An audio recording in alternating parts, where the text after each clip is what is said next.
ఇంకా ప్రభావతి సత్యం అయితే ఆ ఇంట్లో మాట్లాడిన మాటలన్నీ గుర్తు తెచ్చుకొని ఇంకా బాధపడుతూ అయితే ఇంటికి వస్తారు. ఏంటండి మౌనిక సంతోషంగా లేదు అని నాకు అనిపిస్తుంది అని చెప్పని అంటే, ఇంకా ప్రభావతి ఎక్కడ బాధపడుతుందని, లేదులే వాళ్ళంటే ఉన్నవాళ్ళు కదా, మనం అంటే లేని వాళ్ళం కదా, వాళ్ళ స్టేటస్కి తగ్గట్టు మనం చేయకపోతే వాళ్ళకి పేరు వస్తుందని చెప్పని అలా అంటారులంటే, కాదండి మీరు నాకు అలా సర్ది చెప్తున్నారనే కానీ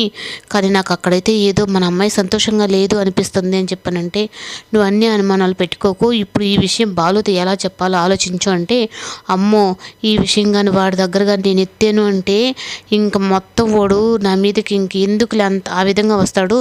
నేనైతే చెప్పను బాబు మీరే చెప్పుకోండి అని చెప్పని ప్రభావతి అంటుంది. ఇంక సత్యం అయితే ఇంటికి వచ్చి సైలెంట్గా కూర్చొని అలాగే ఉంటాడు. ఇంకా అందరూ అయితే ఇంక ఏమేం పనులు చేసుకోవాలా, ఇంకా ఫంక్షన్కి ఎంతమందిని పిలవాలని చెప్పని ఈ ఆలోచనలో ఉంటుంటే, బాలు మాత్రం అయితే ఇంకా ప్రభావతి సత్యం అలా ఎందుకున్నారా అని చెప్పని కనిపెట్టేస్తాడు. ఇంకా నేను నానమ్మని కూడా షీల డార్లింగ్ కూడా రమ్మని చెప్పేశాను, రేపు ఉదయానికల్లా తను వచ్చేస్తా అని చెప్పింది. ఇంకా నాకంటూ ఎవరు ఫ్రెండ్స్ లేరు,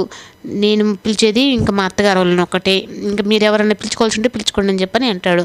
ఇంకా అయినా ఆ మాటతో కూడా సత్యంగా అయితే అలాగే సైలెంట్గా ఉంటే, నాకు ఏదో తేడా కొడుతుంది నాన్న, మీరు అక్కడ ఏదో జరిగింది కదంటే, ఇంకా ప్రభావతి బాలు అడిగే ప్రశ్నలకు ఓపిక పట్టలేక,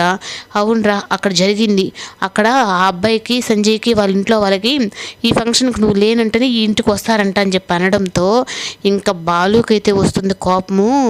నేను ముందుగానే చెప్పా, వాడు అలాంటి వాడే అని చెప్పని నేను ముందుగానే చెప్పా, నాకు తెలుసు నా చెల్లెలు అక్కడ సంతోషంగా లేదు అని చెప్పని, కేవలం ఈ ఫంక్షన్కి నేను ఉండకూడదు అని చెప్పిన ప్లాన్ ప్రకారమే వాడు ఆడుతున్నాడు, అసలు అన్నని చెల్లెల్ని ఎవరైనా వెయిట్ చేస్తారా మీరు అని చెప్పని ఇంకా బాలు అయితే రివర్స్ అయ్యి వాడు పని చూస్తాను చెప్పని అక్కడికైతే వెళ్తాడు.